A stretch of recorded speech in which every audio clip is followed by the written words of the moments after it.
नमस्कार, मैं दुलारे अंसारी और अब देख रहे भारत 36 नेशनल। लगातार एनआईए की जांच जो है वो झीरम कांड को लेकर के थी। 400 पन्ने के आसपास का जांच था जो एनआईए कर रही थी। 2018 में सरकार बनने के बाद भूपेश बघेल ने 2020 में एनआईए पर स्टे ला लिया था हाई कोर्ट से, और इस स्टे को लेकर के सुप्रीम कोर्ट के पास एनआईए पहुंची थी।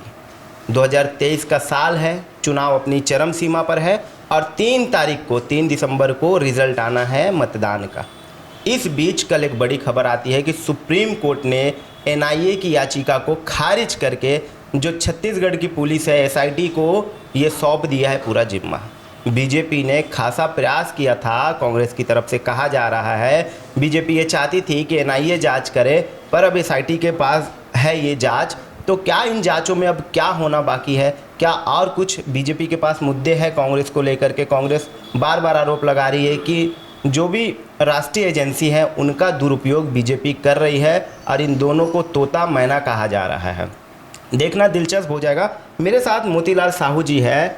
कल जिस तरीके का सुप्रीम कोर्ट का ऑर्डर आता है और उस ऑर्डर के बाद भूपेश बघेल ट्वीट करते एक तरह की जीत बताते हैं और कहते हैं कि कहीं ना कहीं बीजेपी को एहसास हो रहा है कि वो गलत कर रही है। इन सारे मुद्दों को आप किस तरीके से देखते हैं? देखिए, न्यायालय का निर्णय शिरोधार्य है जो निर्णय दिए हैं और उसको सभी स्वीकार करते हैं। रहा सवाल कांग्रेसी का और ये भूपेश बघेल जो मुख्यमंत्री उनका, इनको खुद को सोचना चाहिए और शर्म करना चाहिए कि जो कभी बोलता था कि झीरम का सबूत उनके जेब में होता था, ये 5 साल निकल गया, इसका जेब से कब निकलेगा? इसका जवाब उसको देना चाहिए। और उल्टा सीधा बयानबाजी से कुछ होना नहीं है। किसकी जीत किसकी हार, ये तो इनके जो अधिकारी जो है भ्रष्टाचार में फंसे हुए हैं, 1-1 साल से जेल के अंदर है। कांग्रेस के नेता 1-1 साल से जेल के अंदर है, इनका भी तो लेखा जोखा देना चाहिए। तो ये झूठ बोल करके लोगों में भ्रम पैदा करके ये अपना उल्लू सीधा करना चाहते हैं कांग्रेसी। इनको चाहिए कि ये जेब से सबूत को निकाले और सबके सामने, जनता के सामने रखे। 5 साल तक इसके जेब से बाहर नहीं आ पाया है। सरकार इनकी थी, इनको करना था, जांच करना था, सब कुछ सामने करना था, इसको नहीं कर पाया। अब ये ढिंढोरा पीट रहे हैं, चला चली की बेला है। 3 दिसंबर को रिजल्ट आ जाएगा, सरकार तो बीजेपी की बनेगी। अब फिर इसको देखिए कब तक कितना झूठ बोलेंगे, कुछ दिन और बचा है। यही बात बार बार अरुण साहू ने भी कल प्रेस कॉन्फ्रेंस में कहा कि पूर्ण बहुमत से स्पष्ट रूप से सरकार बनेगी। पर यह कहा जा रहा है कि अगर सरकार नहीं बनती, एक बड़ा सवाल बन रहा है कि कहीं ना कहीं टीएस बाबा बीजेपी से नाराज़ चल रहे हैं, कांग्रेस से नाराज़ चल रहे हैं।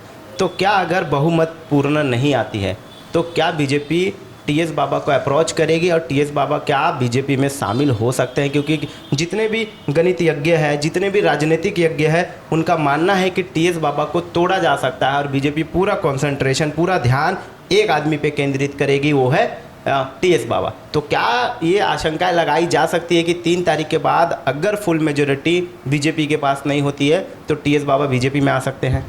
देखिए, कांग्रेस की लड़ाई के चक्कर में 5 साल छत्तीसगढ़ का बर्बाद किए। इनकी कुर्सी की लड़ाई चलते रहा और ये खेल खेल में 5 साल निकाल दिया।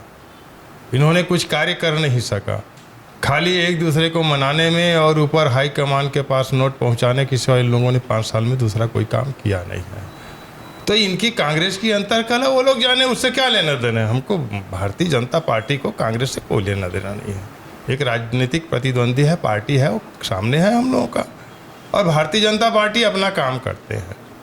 पूर्ण बहुमत के साथ सरकार बन रही है, इसमें कोई दो राय नहीं है। तो देख सकते हैं कि किस तरीके से मोतीलाल साहू 2 बड़े बातों पे ये कह रहे हैं कि पूर्ण बहुमत से छत्तीसगढ़ में बीजेपी की सरकार बन रही है। देखना बहुत दिलचस्प होगा कि सरकार बनते ही जिन घोषणाओं को मोदी की गारंटी के रूप में प्रस्तुत किया गया है, उस घोषणाओं को पहली कैबिनेट मिनिस्ट्री में कितनी मान्यता मिलती है, कितने लोगों का कर्जा माफ़ होता है, कितनी महिलाओं को 1000 रुपये मिलता है, कितनी महिलाओं को 500 रुपये में गैस सिलेंडर मिलता है, और कितने स्पष्ट रूप से बीजेपी अपने आप को सही साबित कर पाती है। लड़ाई दोनों तरफ से है और बीच में बाकी राजनीतिक दलें भी है। देखना अहम हो जाएगा कि छत्तीसगढ़ में बीजेपी की सरकार बढ़ती है या फिर ये सरकार कांग्रेस की बनती है। कहा जा रहा है बार बार बीजेपी की तरफ से कि इस बार 50 से 55 सीटें जो है वो बीजेपी की आएगी, और कहा जा रहा है इसके तरफ से कल ही एक पोस्टर जारी किया गया कांग्रेस की तरफ से कि सर्वे तो दिखा रहे 75 पार। अब तो न्यूज़ चैनल भी बोलने लगे, पर ये कितना सटीकता है, इसमें कितनी सच्चाई है,